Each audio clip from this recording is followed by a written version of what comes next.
এটাই যেন আমাদের সংস্কৃতি। হিরো বানাতে যেমন সময় লাগে না, ঠিক তেমনি ভিলেন বানাতেও না।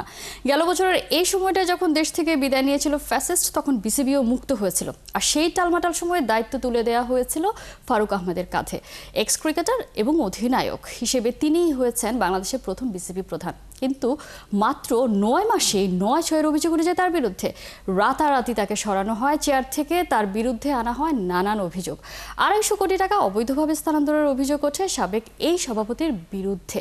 প্রায় 3 মাসের তদন্ত শেষে অ্যান্টি কারাপশন কমিশন থেকে জানানো হয় ফারুক আহমেদের বিরুদ্ধে আনা অভিযোগ কোনো কিছু প্রমাণ তারা পায়নি। তাহলে আসলে কি ঘটেছিল, কেন ঘটেছিল এমনটা, এই সব কিছু নিয়ে আমরা বিস্তারিত আলোচনা করতে চাই। আজ আমাদের সাথে এমন একজন আছেন যিনি যেখানে খেলার চেয়ে ধুলা বেশি থাকে সেখানেই তার উপস্থিতি থাকে। থলের বিড়াল বের করে সবার সামনে সত্য তুলে ধরেছেন যিনি বছরের পর বছর ধরে। দর্শক, আমাদের সাথে আছেন সিনিয়র ক্রীড়া সাংবাদিক শামীম চৌধুরী। শামীম চৌধুরী, শুভ সকাল, স্বাগত ৭১-এর খেলা জগে।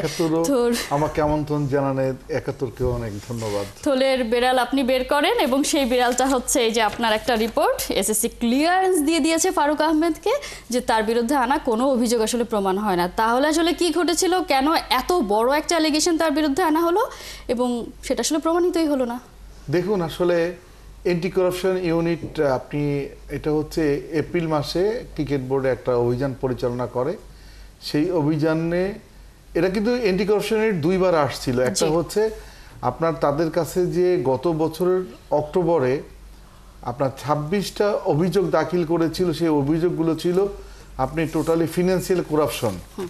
এর সাথে সম্প্রতি আবার যোগ হয়েছে সেটা হচ্ছে যে টেলিভিশন কোয়ালিফাইং এর যে আপনার যে অটো পাস যে ক্লাবগুলো, সেই ক্লাবগুলোর অবস্থান নিয়ে আর একটা কোশ্চেন তোলা হয়েছে, সেইটা নিয়েও তারা তদন্ত করছে। ফাঁক দিয়ে হয়েছে কি, যখনই ওই অ্যান্টি কারাপশন প্রথম তদন্ত করতে আসে, প্রথম ইউনিটের প্রধান ছিলেন আমার জানা মতে সাইদুজ্জামান উপপরিচালক, ওনার নেতৃত্বে 3 সদস্যের এনফোর্সমেন্ট টিম। সেইখানে এই টিমটা বেশ শক্তিশালী টিম। আপনি বুঝেন যে একটা তদন্ত করতে ডেপুটি ডিরেক্টর এবং তার নেতৃত্বাধীন একটা কমিটিকে একটা এনফোর্সমেন্ট টিমকে পাঠায়।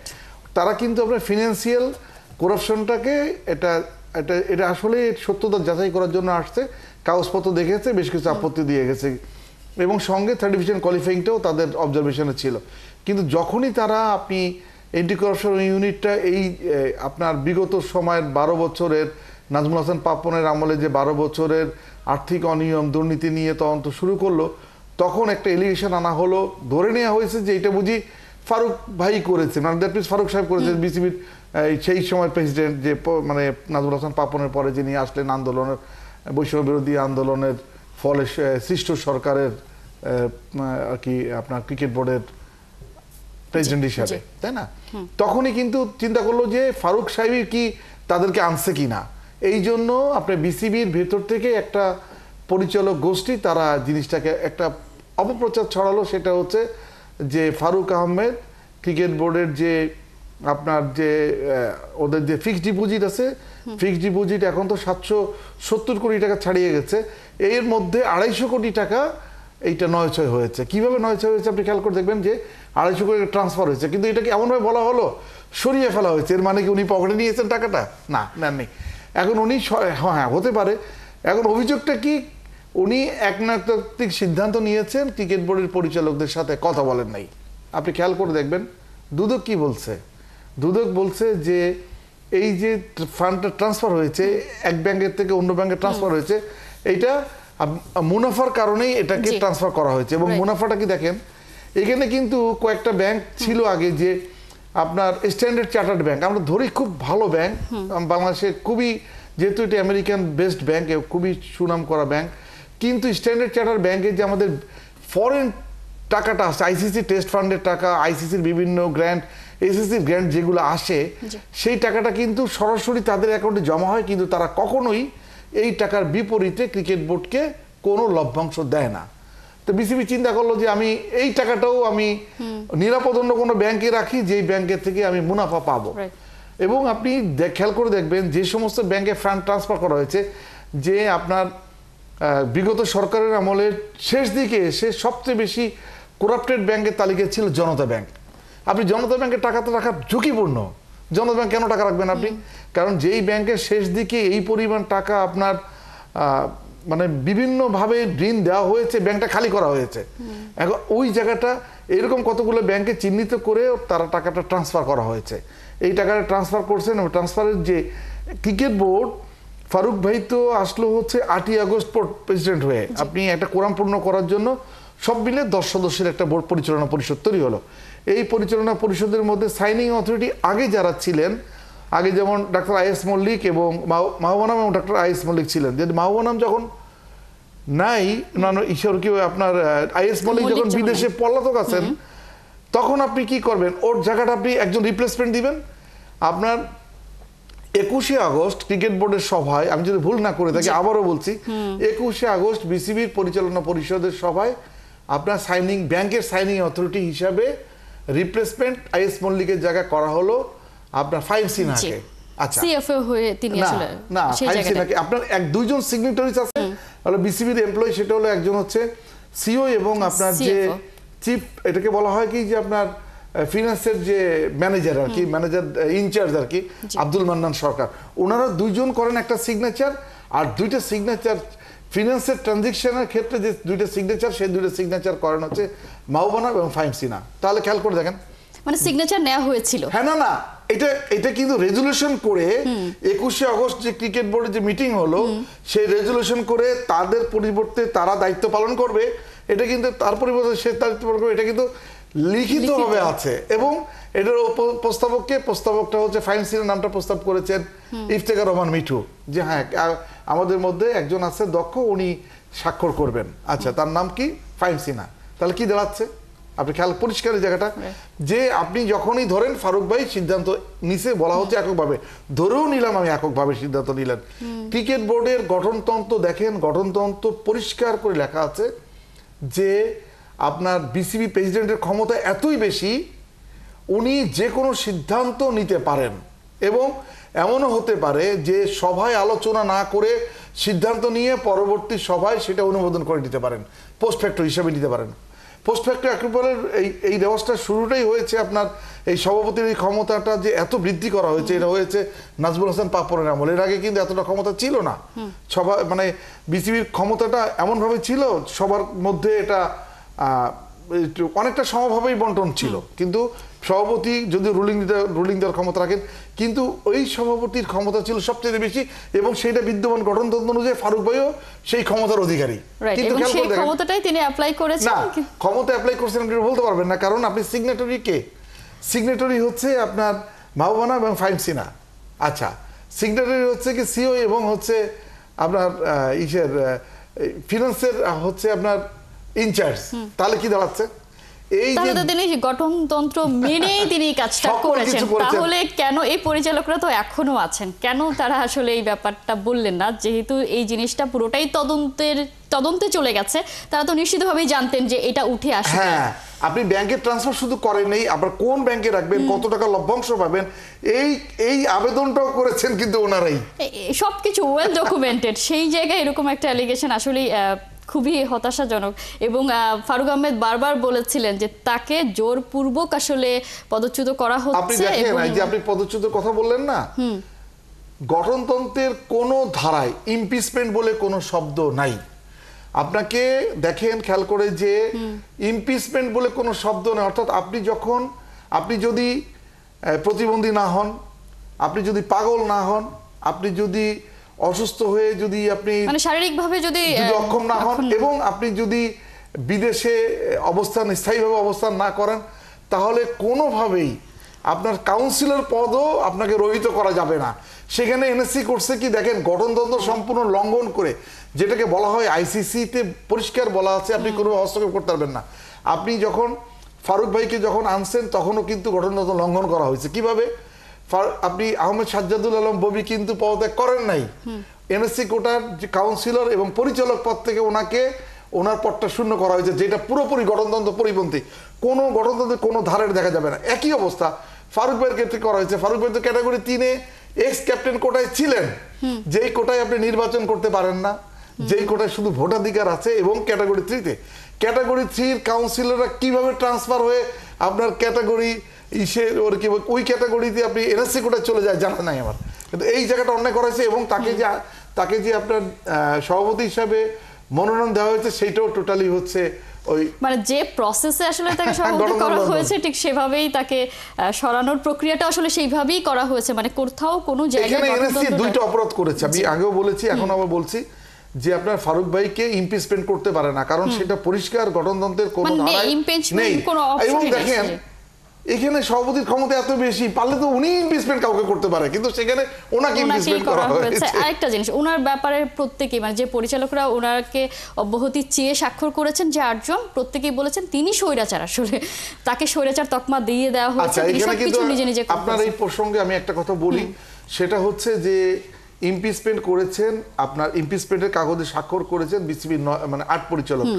আকরাম খান যেহেতু ভাইরা উনি করেন নাই বা ওনার নামটা রাখা হয়নি, হ্যাঁ। কিন্তু দেখেন এই 8 পরিচালকের মধ্যে 3 পরিচালক দেশের বাইরে অবস্থান করছিলেন, 1 পরিচালক তার শাশুড়ির অসুস্থতার কারণে হাসপাতালে ছিলেন এবং জানেনও না। এখন আপনি দেখেন এখানে কোনো জায়গা আছে যে আপনি এবং দেখেন আপনি এই পরিচালকদের ইন্ডিভিজুয়াল ইন্টারভিউ অনেকবার ছাপা, অনেকবার আপনার টেলিভিশনে আসছে, সেটার একজন পরিচালক স্পষ্ট করে বলেছেন যে আমার শাশুড়ি অসুস্থ, আমি নিজেও জানি না, আমাকে বলা হয়েছে একটা স্বাক্ষর করে পাঠাইতে, আমি স্বাক্ষর করে পাঠিয়েছি, কি জন্য স্বাক্ষর করা হয়েছে আমি বলতে পারবো না। একজন গেছে আপনি কানাডায় মেয়ের কনভোকেশনে, তাকে বলা হয়েছে স্বাক্ষর করেন এবং সর্বশেষ স্বাক্ষরটা তার কাছে জোর করে নেওয়া হয়েছে। কেন করা হয়েছে, কে করছে? আপনি তখন আপনার নাজমুল আবেদিন ফাহিম তখন দুবাইতে, কি করে করলেন এটা? না, এইভাবেই আপনার নাজমুল আবেদিন ফাহিম স্বাক্ষর করেন নাই, আপনার দেশে বসে স্বাক্ষর করেন নাই, সালাউদ্দিন সাহেব স্বাক্ষর করেন নাই, তারপরে হচ্ছে মঞ্জুর সাহেব স্বাক্ষর করেন নাই, দেশে বসে সব বাইরে থেকে স্ক্যান করে আনা হয়েছে।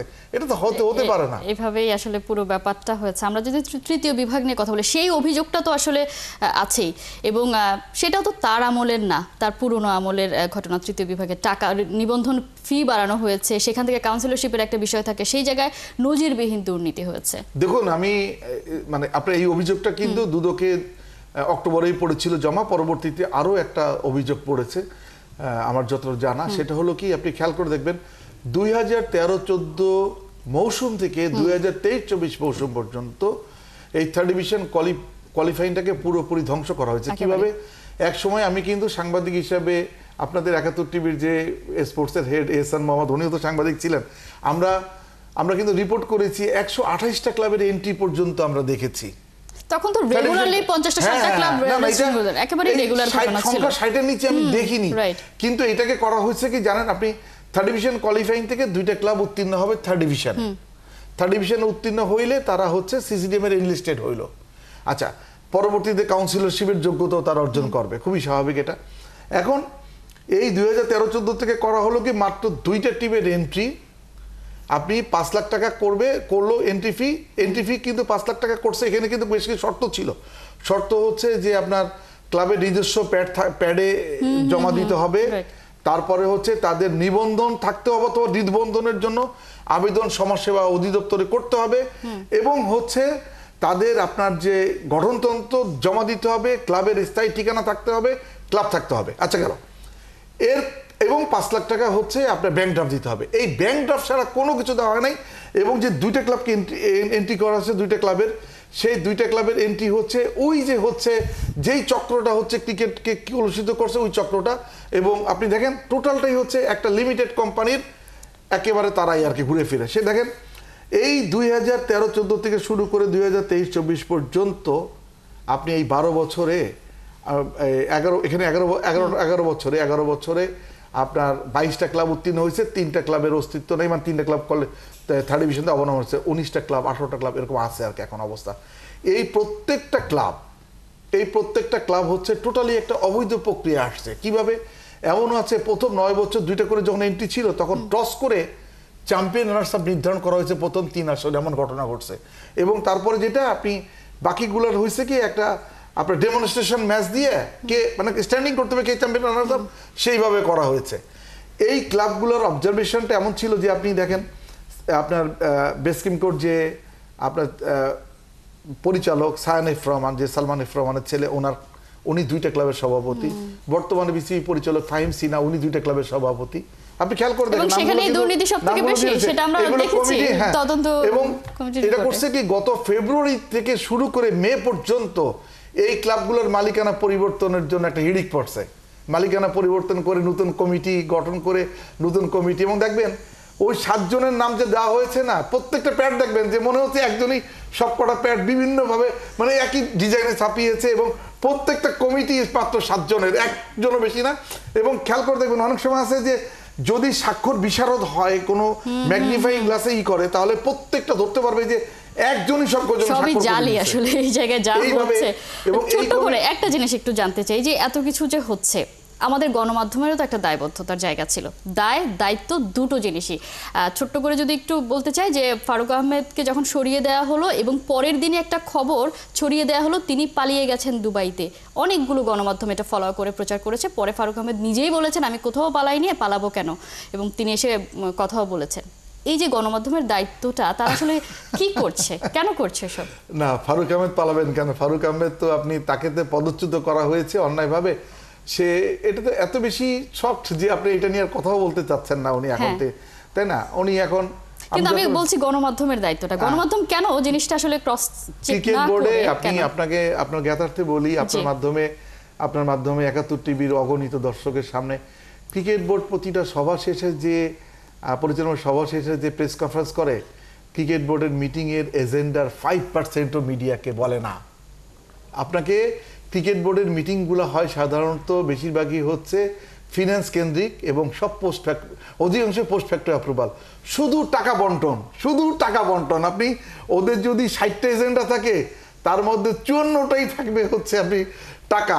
এই গ্রাউন্ডস, আপনি সর্বশেষ মিটিংয়ে আমি খেয়াল করে দেখলাম গ্রাউন্ডস অ্যান্ড ফ্যাসিলিটিস কমিটি, শুধু গ্রাউন্ডসের জন্যই অ্যারাউন্ড আপনি 51 কোটি টাকা বরাদ্দ হয়েছে বিভিন্ন মাঠ টাট তৈরি করা, সংস্কার করা, আর ফ্যাসিলিটিসের জন্য আরো ধরেন প্রায় অ্যারাউন্ড 20 কোটি টাকা। এই যদি অবস্থা দাঁড়ায়, একটা বোর্ডে 70 কোটি টাকা অনুমোদন করা হয়েছে, যেগুলো ফারুক সাহেব আটকে দিয়েছিলেন সেইগুলো বুলবুল ভাই আসার পরে একেবারে একটা না পরপর সব শুধু অনুমোদন।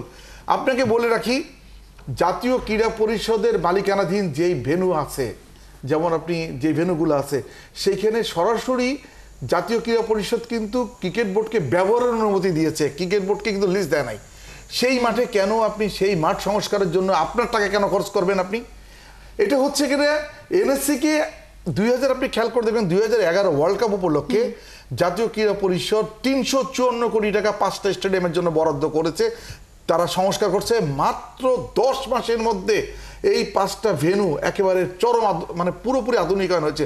প্রত্যেকটা স্টেডিয়ামে আপনার স্থায়ী চেয়ার বসেছে, ফ্লাড লাইট বসেছে, এবং যত কিছু ফ্যাসিলিটিস আপনি দেখেন সকল ফ্যাসিলিটিস উন্নীত করা হয়েছে। আচ্ছা গেল, সেখানে আপনি সেই ভেন্যুগুলোতে আপনি কেন আবার নিজেদের টাকা খরচ করবেন? এই কালচারটা কেন?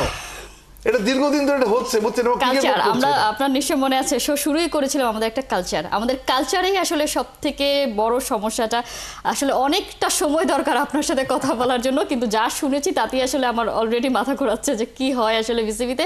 কেন আমরা সবসময় বলি যে কেন আমরা পারফরমেন্সে কোনো প্রতিফলন দেখতে পাই না, তার হয়তো সিকিভাগ হলেও আমরা বুঝতে পেরেছি আসলে যেখানে গোড়ায় এত গন্ডগোল থাকে সেখানে কেমন করে সবকিছু এত পরিষ্কার পরিচ্ছন্ন হবে। নিশ্চয়ই আপনার সাথে এই নিয়ে আবারও আমার আসলে আলোচনা করতেই হবে, অনেক কিছু জানার আছে। শামীম চৌধুরী, অসংখ্য ধন্যবাদ।